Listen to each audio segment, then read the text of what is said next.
Bueno, yo como el año pasado presenté ya algo en el workshop que tuvimos en Braga, presenté ya algo de la metodología, de lo que estábamos haciendo.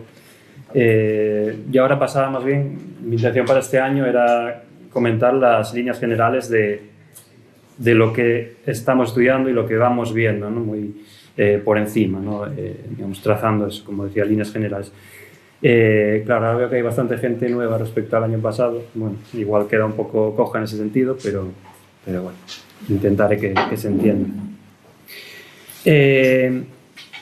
Nada, básicamente, por empezar contextualizando, pues desde hace varios años se están desarrollando a través de distintos proyectos, unos por más antiguos, ¿no?, que se van sucediendo, otros porque están interrelacionados, pues una serie de investigaciones en esta zona, como decir, en el suroccidente de Asturias, que un poco el organigrama podría ser así. Bueno, proviene todo de esos primeros estudios de mi tesis doctoral, que después desembocaron bueno, por una parte en un proyecto, un primer contrato en Génova dentro del proyecto de RC Antígone, y es de esas dos cosas, de esos dos proyectos, pues sale mi proyecto actual, TEMPA, que es donde confluyen pues distintas relaciones con otros proyectos, así como datos anteriores. Y por otra parte, pues bueno, desde este año pues hay una colaboración con Rural, ¿no?, que es el proyecto bajo el que se desarrolla este taller de hoy. Todo ello, TEMPA, lo que recoge de todo esto, pues lo que pretende es estudiar en esta zona, el suroccidente asturiano, como decía, cómo los cambios, intentar reconstruir los cambios en el paisaje, en estos paisajes rurales desde el siglo XVI hasta la actualidad, e intentar ver cómo los cambios técnicos, los cambios, bueno, todo lo que tiene que ver con las mejoras, ¿no?, el desarrollo de estas ideas de la modernidad, pues van influyendo, van cambiando la forma de gestionar el territorio, y cómo esas formas de gestión del territorio también tienen una dimensión social que hace, a su vez, que cambien pues las formas de interrelacionarse, ¿no?, dentro de las comunidades, o de las comunidades con los otros actores sociales, y esto pues afecta también a la forma de asentarse, ¿no?, a las redes de asentamientos. Digamos que el objeto final de estudio es estos cambios en las redes de asentamientos, ¿no?, como objetivo más asumible. Vale, como os decía, pues la zona de estudio estaría ahí, es el concello de Allande, en el suroccidente de Asturias, que decía antes. Es una zona de media montaña que se sale un poco de la alta montaña en la que suelen atender más a menudo los proyectos que se están desarrollando en la zona. Por ejemplo, David en Bavia, o bueno, dentro del grupo Yabor de Oviedo, pues Margarita, que centró bastante su atención en Somiedo, y zonas que ya sí serían más parecidas a Allande, como Belmonte. Entonces aquí mi idea era ir un poco más al oeste y un poco más al norte, básicamente porque es mi pueblo, no pero queda muy bien decirlo así, como que estoy buscando un territorio un poco diferente, ¿no? Pero bueno, además presenta características distintas que bueno, hacen que sirva de ejemplo de comparación, un poco ofreciendo otros elementos, ¿no? Más concretamente, si vamos acercando la lupa, pues el caso de estudio más particular en el que centramos más atención, bueno, son varias zonas, pero la más atendida es esta, sería la cabecera del valle del río Nisón, que está pues, en una zona entre los 550 metros, la parte más profunda, ¿no?, de fondo de valle, y los 1400 en la zona más alta. Un relieve más o menos abrupto, o más que abrupto, unos grandes desniveles, y solo tiene una zona de vega un poco más amplia en la zona más baja y más oriental, que es donde veis aquella concentración de puntos rojos y amarillos, que es donde está pues el núcleo de población más grande, y también, en principio, el que tiene una historia más larga, ¿no?, que sería la villa de La Puela y el barrio o pequeña aldea satélite de Cimalavicha. En los últimos años, como decía, dentro de esta serie de proyectos, sobre todo dentro de Tempa, pues hicimos toda una serie de trabajos de prospección, de encuestación, o sea, de entrevistas orales, básicamente fuentes materiales, orales y escritas, ¿no? Y dentro de fuentes materiales, pues tanto desde una perspectiva estrictamente arqueológica como contando con ciencias ambientales, ¿no? Tenemos en marcha realmente acabada, pero no interpretada aún, un análisis de una columna polínica aquí abajo en el Pozo del Chao, que bueno, espero que dé buenos datos, lo veremos esta semana.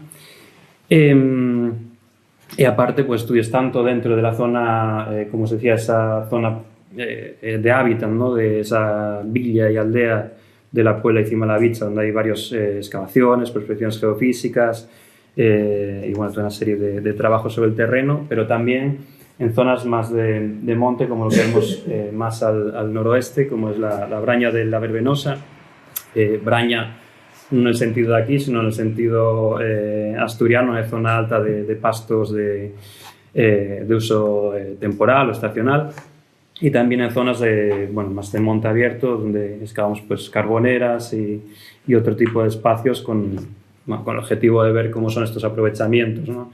A lo largo del tiempo, cómo cambian.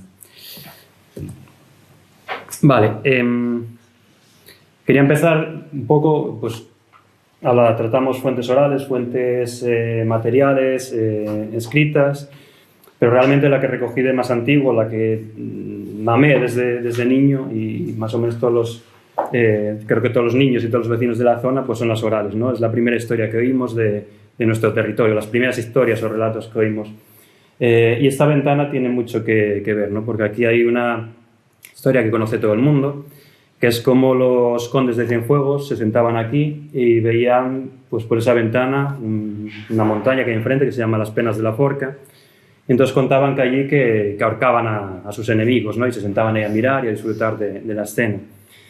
No es esta la única historia, no hay más en esta línea. Hay, por ejemplo, pues historias de emparedados, de calabozos, de torturas, todas un poco macabras, hasta el punto de que cuando hace 100 años, 200, no sé en qué momento se encontró, pero hay un agujero, también una torre en el muro que, se abrió un agujero, se ve que hay un doble muro, en el interior hay una canalización que atraviesa toda la torre, que se ve que sale al tejado, está cubierta de hollín por dentro, pero la interpretación inmediata no, ¿cuál iba a ser? ¿A quién paredaban a la gente? ¿No? Nadie se le ocurrió que es una chimenea, era pues un espacio de tortura. Entonces, bueno, todos estos relatos parece muy interesante porque visto con el tiempo, siguiendo con un estudio histórico digamos, más en profundidad, pues se ve, obviamente no son historias reales, pero tampoco son nada ingenuas, ¿no? Estamos detrás de la construcción de un relato del relato que creó la comunidad en torno a esta familia de Cienfuegos y bueno, que tiene una intencionalidad evidente dentro de pues toda una historia de conflictividad entre la comunidad o gran parte de la comunidad y esta familia.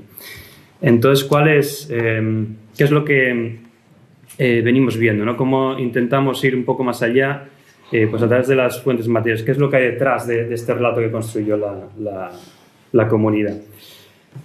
Vale, dentro de esas campañas que comentaba que hicimos de sondeos, prospecciones dentro de la zona habitada de la villa de la Puebla, pues empezamos a hacer sondeos dentro de un subproyecto con financiación del gobierno asturiano, con apoyo económico del gobierno asturiano, en 2022, en torno a ese palacio, ¿no? Que era de la familia de Cienfuegos. Queríamos ver sobre todo, en principio unas preguntas muy, muy básicas y muy sencillas de, ¿cuál es el origen de esto? ¿Cuál es la fase más antigua? ¿No? ¿Cómo cambia este edificio? Y sobre qué se asienta. Tampoco intentaba profundizar mucho más porque realmente no sabíamos nada, ¿no? Partíamos prácticamente de cero. Con lo cual lo primero es intentar contextualizar y ver las distintas fases de este paisaje y de este edificio respecto a la villa, ¿no? Con lo cual, empezamos a encontrar que en el entorno del palacio pues hay toda una serie de estructuras medievales que nos llevan al siglo XII, XIII y posteriores, pero bueno, desde el siglo XII en adelante. Y vamos viendo que cada vez más empieza a coger forma, queríamos que fuera una aldea, pero empieza a coger forma de castillo, ¿no? de centro de poder.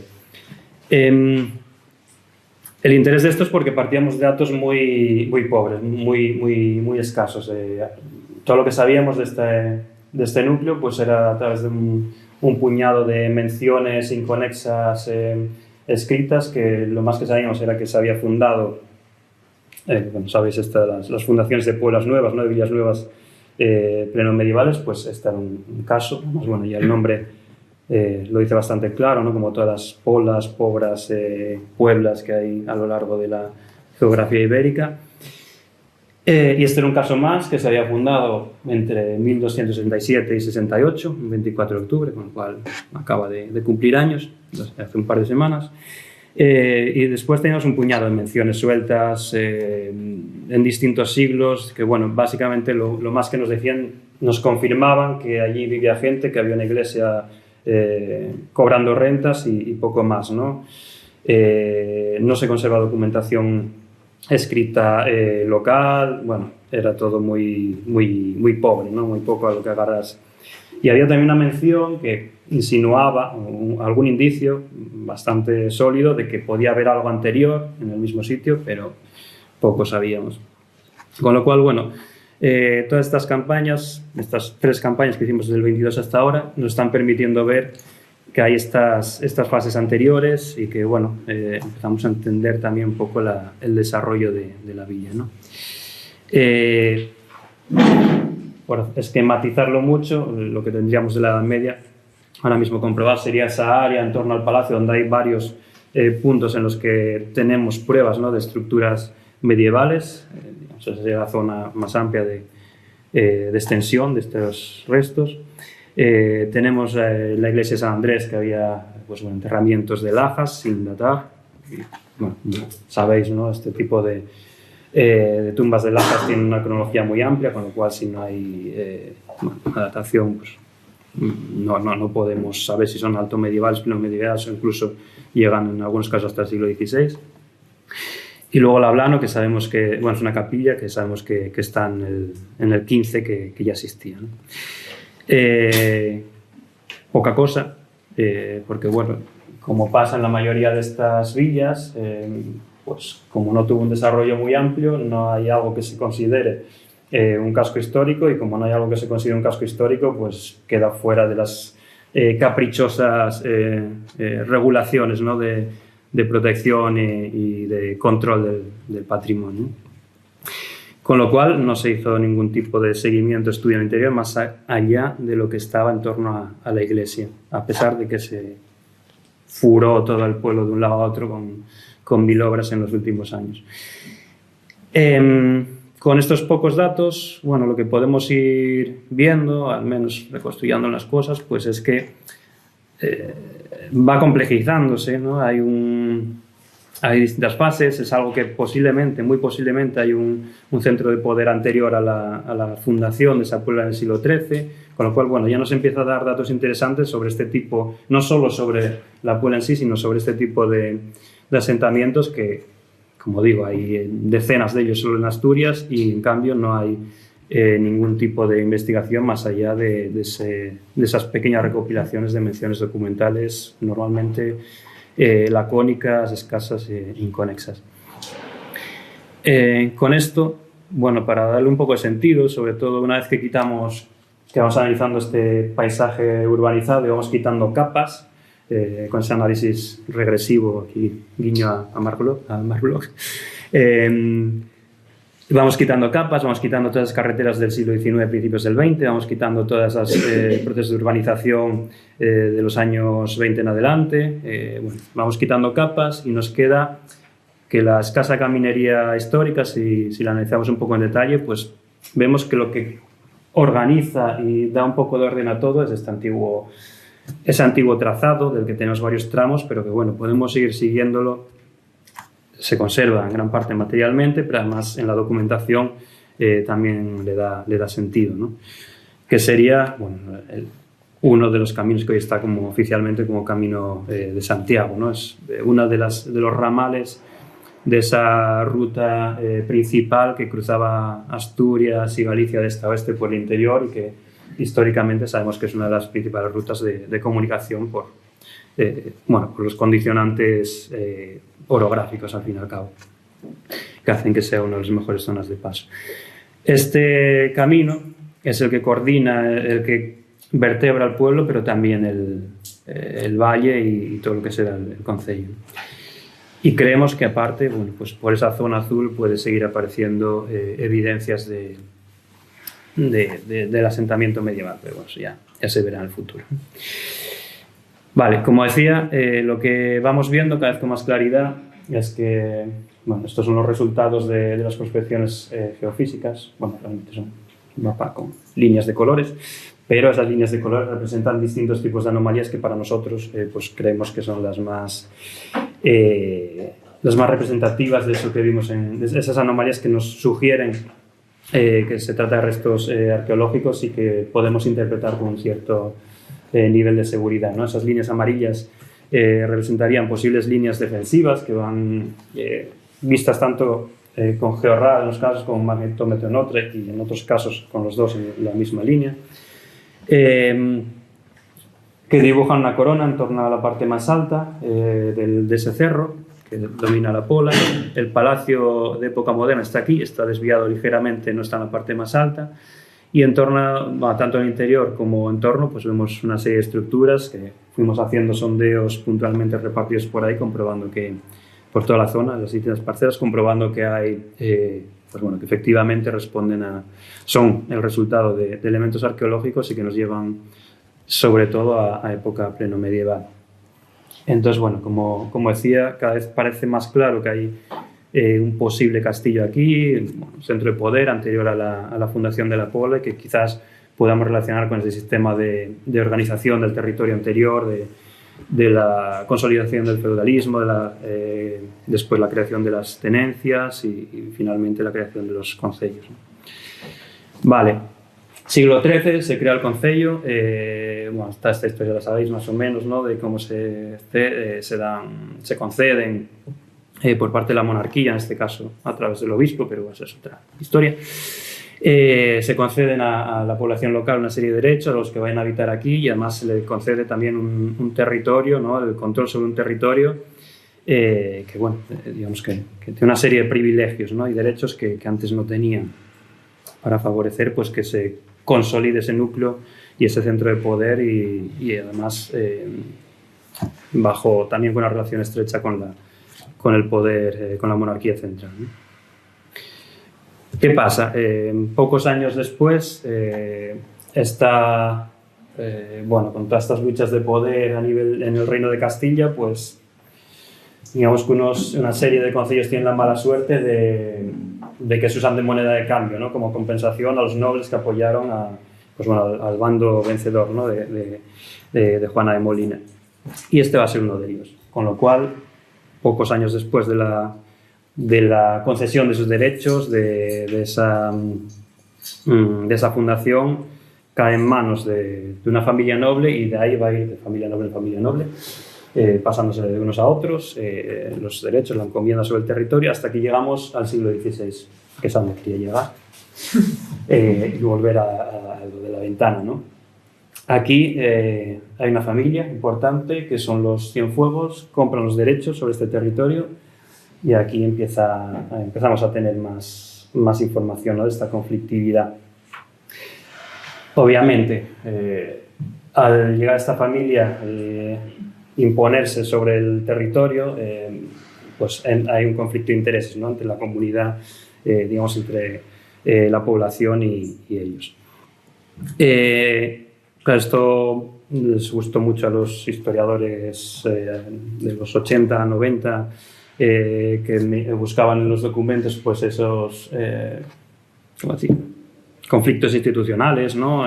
También alguna escaramuza que está documentada, que si se habían reunido hasta 1000 hombres en armas en un pueblo para ir a asaltar el palacio, estas cosas del siglo XVI, que fue una época muy, muy guay, ¿no? En las zonas rurales.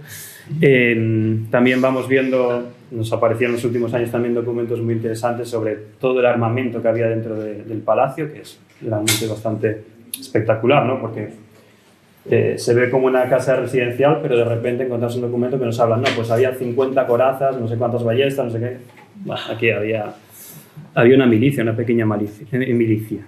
Y malicia también, pero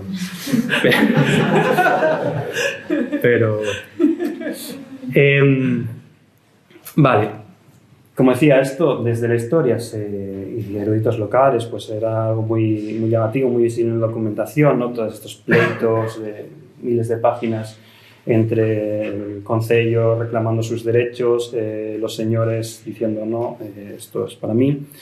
Como digo, es muy visible en la documentación, pero bueno, queríamos ir un poco más, ¿no? Entender ese paisaje, entender qué estaba pasando más allá de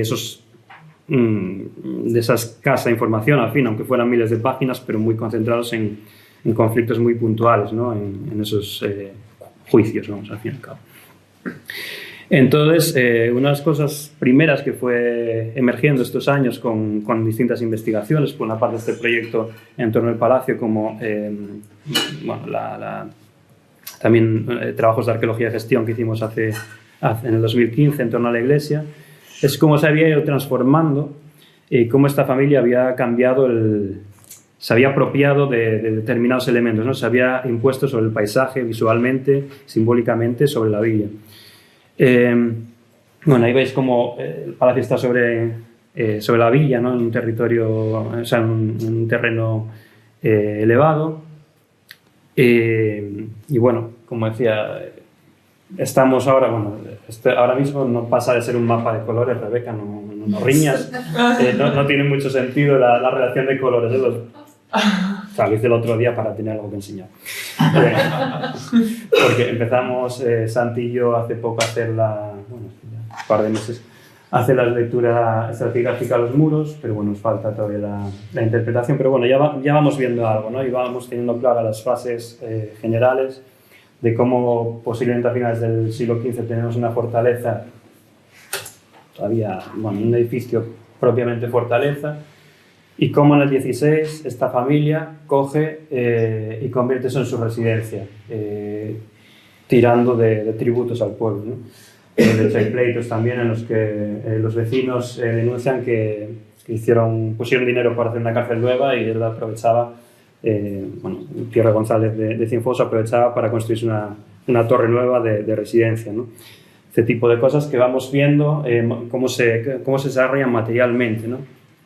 Pero también el caso de la iglesia es muy interesante porque si bien la tenemos documentadas de la Edad Media, hay estas tumbas de lajas en entorno, parece bastante claro que allí tiene que haber una iglesia medieval en las proximidades, pero todos los trabajos que hicimos dentro y ahora también hace este mes, aprovechando que estaba de obras, bueno, si veis que es una fotogrametría bastante irregular es porque no hubo un seguimiento, sino que fui y por delante con los andamios puestos hice lo posible porque el Principado de Asturias considera que si arañas una baldosa tienes que hacer un seguimiento, si tiras toda la carga de un muro no es importante, ¿no?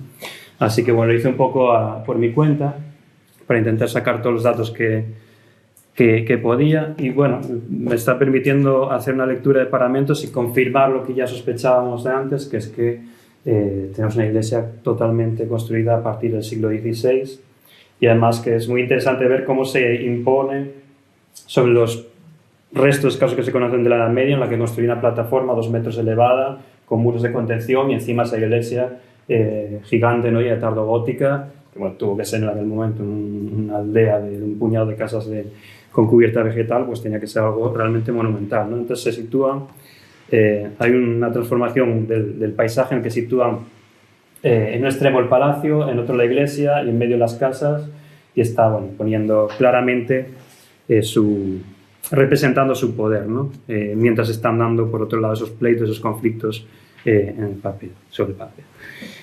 Y además, bueno, podemos ver cómo esa villa medieval pues va transformándose.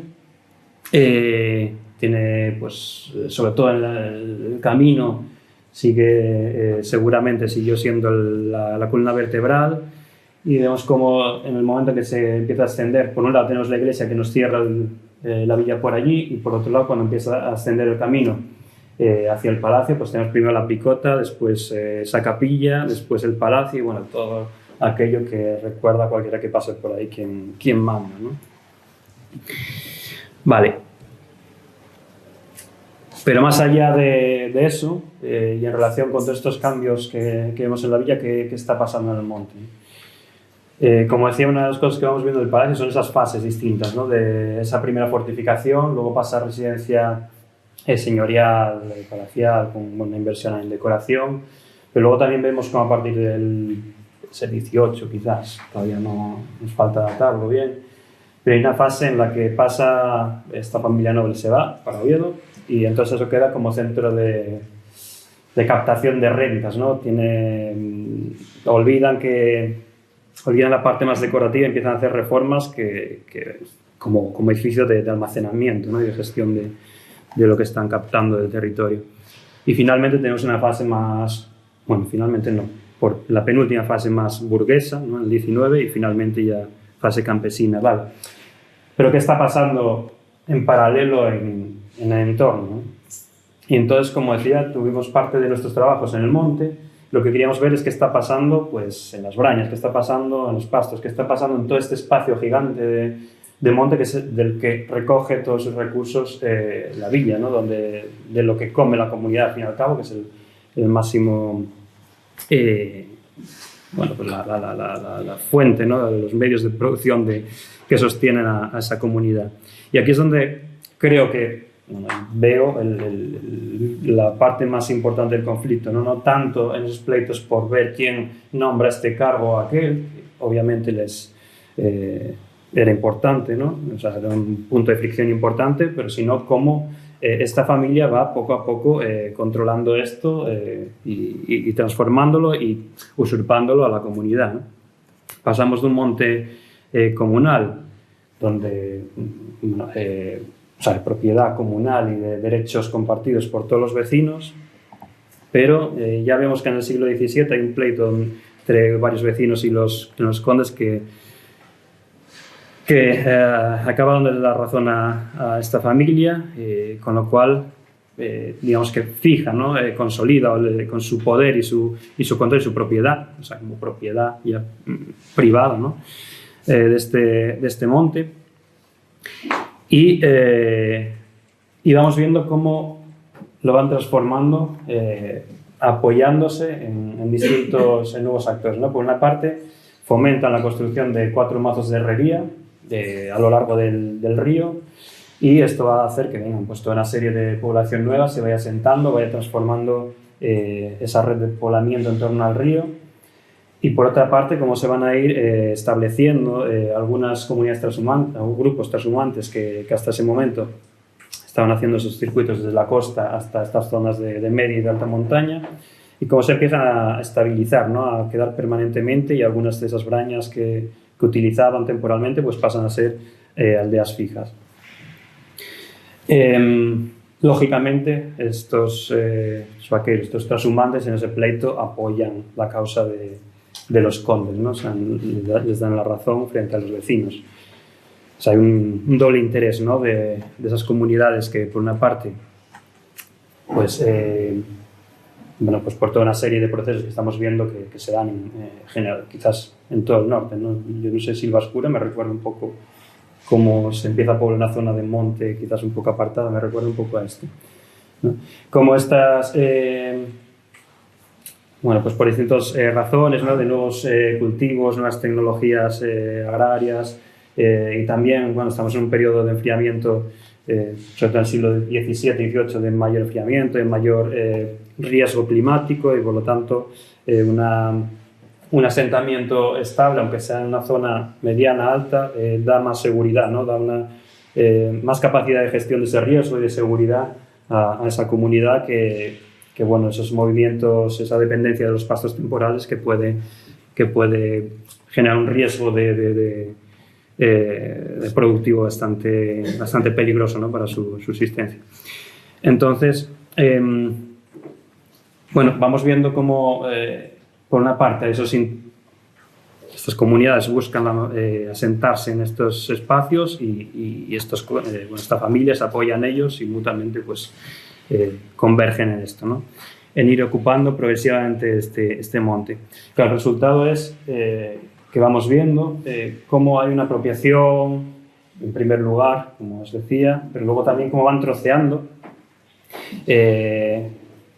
y repartiendo por foros, por arrendamientos, a los distintos nuevos vecinos, ese terreno que antes era común y al fin y al cabo pues progresivamente privatizado, ¿no? No va a ser privado hasta el siglo XIX, pero progresivamente se va apropiando particularmente cada familia distintos terrenos. Esto es muy interesante para la familia de Cienfuegos porque obviamente van a ir captando rentas de cada una de esas parcelas, de cada una de esas casas, cada uno de esos terrenos que aforan y les asegura pues la entrada de tributos, de rentas, perdón, anualmente.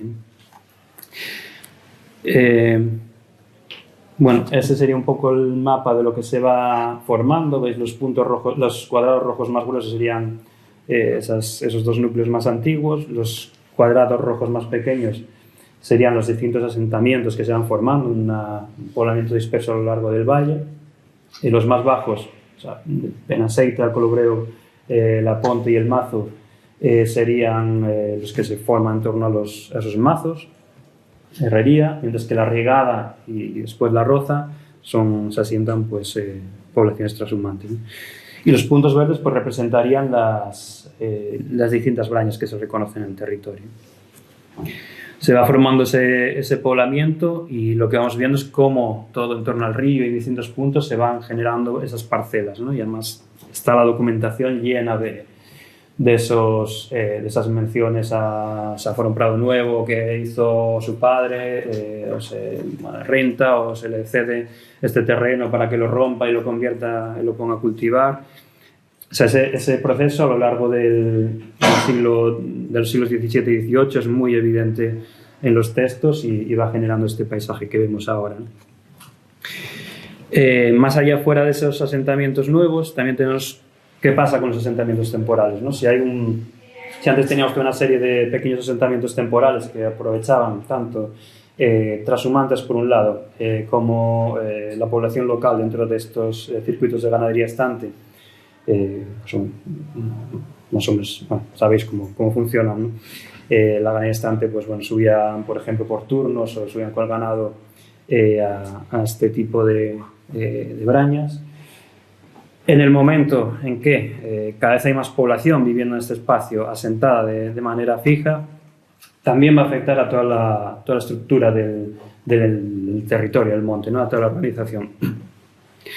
Porque esa nueva población fija va a crear circuitos de ganadería estante propios, con lo cual brañas como esta de la Verbenosa, en la que vemos que sabemos que subían también trashumantes en el siglo XVI, principios del XVII, pues quedaría en la órbita ahora de nuevas aldeas como la Riegada, ¿no? Que había sido una braña que se sedentarizó, entre comillas. Y como vamos viendo también cómo los trashumantes van quedando recluidos cada vez más a una única braña, que es la que llega hasta el siglo XIX, principios del XX, que se llama Braniecha, y donde vamos a ver también cómo hay conflictos continuos que nos llegan tanto por documentación, por tradición oral, como por evidencias, ¿no? Pequeñas evidencias materiales que podemos relacionar fácilmente con todos esos datos de los textos y los datos orales. Bueno, en asentamientos como este lo que vemos, pues, vemos esto por ejemplo, que excavaron Roberto y Vega este año todavía. Bueno, son ¿cómo decir? Son estratigrafías complejas porque básicamente lo que sacamos es piedra, niveles de piedra sobre niveles de piedra. Pero bueno, más o menos vamos viendo como, por ejemplo, una cabaña como esta nos da al menos tres fases, ¿no? La que vemos, la que veis, digamos, más amplia, ¿no? Con esa esquina redondeada donde está el jalón. Es una cabaña de mayores dimensiones y relacionada con el suelo, donde vemos abundantes cerámicas y materias que nos llevan ahí, nos llevan a los siglos pues entre 17, 18, que creo que se puede relacionar con la transhumancia por el tipo de cerámica, por el tipo de muchas cerámicas finas domésticas que bueno, no son esperables por un pastor que sube a dormir una noche allí. Y bueno, hay, como digo, una serie de materiales que podemos relacionar, ¿no? También el tamaño de la cabaña, más grande, bueno, podemos relacionarlo con esa transhumancia. Y luego vemos una reducción, vemos que en algún momento esto se derriba y se retan los muros y se crea una cabaña más pequeña. El problema que tenemos es que no podemos datar bien todavía ese cambio, ¿no? Y por último, bueno, tenemos este pequeño nido aquí, que hizo algún, bueno, no sé el ratón, pues este nido ahí que puede ser un puesto de caza ya reciente del siglo XX, ¿no? Tenemos restos de botellas de vino, un resto de un plato de tiro al plato, con lo cual, bueno, pega bien, ¿no? Y además me confirman los cazadores de la zona que por ahí era habitual, una zona habitual de caza. Vale, como decía, pues cerrar. Vamos viendo estos cambios en los que se pasa de aquella cabaña más grande, posiblemente relacionada con la transhumancia, a cabañas más pequeñas que tanto hay en este caso esta reducción como otra que vemos más reciente, posiblemente ya del siglo XIX, en otra zona de la Braña, que nos hablan de esos cambios internos relacionados con el paso de los usos más antiguos de la transhumancia a un uso más dentro de circuitos de corta distancia, ¿no? Además, la generación de parcelas, de prados que no tienen espacios de recogida de heno, por lo tanto tendrían que relacionarse con los pajares de la aldea. Y por otra parte, por ir cerrando ya, además de asentamientos, como decía, también trabajamos en el entorno de monte, como en un par de carboneras, donde hicimos recogidas de muestras y bueno, lo más interesante que extraemos, el primer dato más llamativo, es que, bueno, si veis que este frondoso bosque de Erica arborea y Erica australis brezos, pues contrasta con el hecho de que todas las muestras nos hablan casi al 100% de uso de madera de roble para generar carbón, ¿no? O sea, hay una regresión del bosque, un periodo que todavía no reconocemos bien, pero que cada vez sospecho más que nos lleva al siglo XIX y que nos habla de un cambio ya con la venta, ¿no? Monte primero se lo apropió la familia Cienfuegos, una vez que ya es propiedad de él, pues cuando llegan todos estos procesos de desamortización lo puede vender, ¿no? Con lo cual doble negocio otra vez, y se quita ya casi definitivamente de las manos de la mayoría de la población que históricamente tuvo derecho sobre ello. Y en ese momento pues lo compran varios vecinos herreros y también un par de pequeños, vamos a decir, la pequeña burguesía comarcal, con el fin de impulsar una ferrería local, ¿no? Que no durará muchos años, pero yo creo que es en ese momento cuando intensifican la producción de carbón y además, bueno, ya separado todo de estos usos más sostenibles, ¿no? Más locales del combustible y del monte y más estructurados que del antiguo régimen, pues creo que es en este momento cuando pierden, digamos, un poco ese interés por conservar el bosque y por mantener los recursos de manera más continuada y arrasan con él seguramente. Bueno, a modo de conclusión, en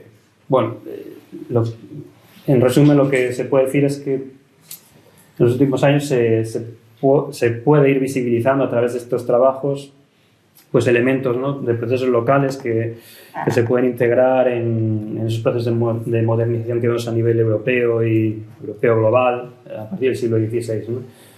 El proceso de la mercantilización, el desarrollo de redes de comercio más amplias, que se ven muy evidentes, como decía, a nivel local, ¿no?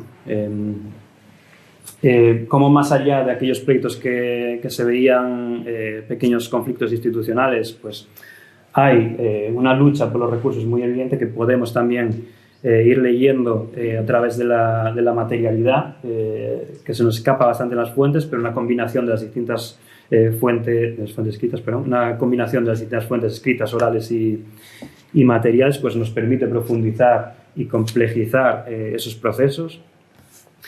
Y por otra parte, y quizás esto más como cierre final que enlaza bien con lo que se comentaba, ¿no? De qué podemos hacer, ¿no? Ante estos procesos de abandono, de sustitución, ¿no? De las comunidades por grandes compañías, ¿no? Que es lo que estamos viendo más bien.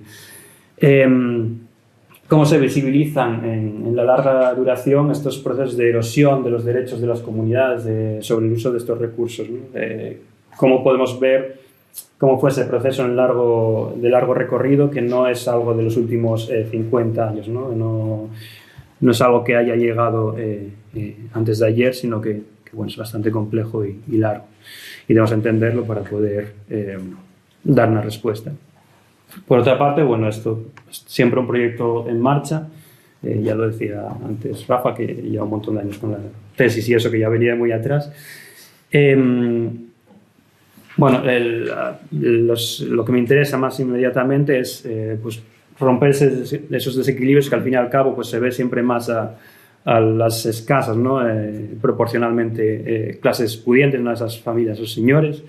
Intentar visibilizar más qué pasa con el campesinado, ¿no? Esas aldeas, qué está pasando en las aldeas, ¿no? Que vamos a excavar la aldea, no sale un castillo, pues en fin, se intentó, pero hay que seguir intentando. Hay que seguir intentándolo, ¿no? Y ver qué pasa con las aldeas habitadas postmedievales, ¿no? Que supone un reto metodológico también de cómo actuar sobre estas arquitecturas tan transformadas y que siguen vivas, ¿no? Siguen en uso. Y por otra parte, pues bueno, interrelacionar esas reconstrucciones ambientales que solo cité ahora, pero que en los próximos días tenemos que empezar a entender y los procesos que estamos viendo desde la arqueología. Los puntos suspensivos porque no me dio tiempo a escribir más ayer.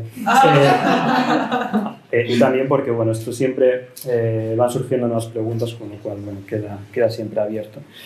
Y nada, cierro con esta foto de esta parte frontal, porque aquí vemos muy bien esa transformación, esa inclusión en esa galería, por parte de las transformaciones ya burguesas de ese siglo XIX, la familia que compró eso a principios del siglo y que empezó a transformarlo, era la misma que estaba comprando parte del monte para promover esa nueva ferrería y cambiarlo todo, ¿no?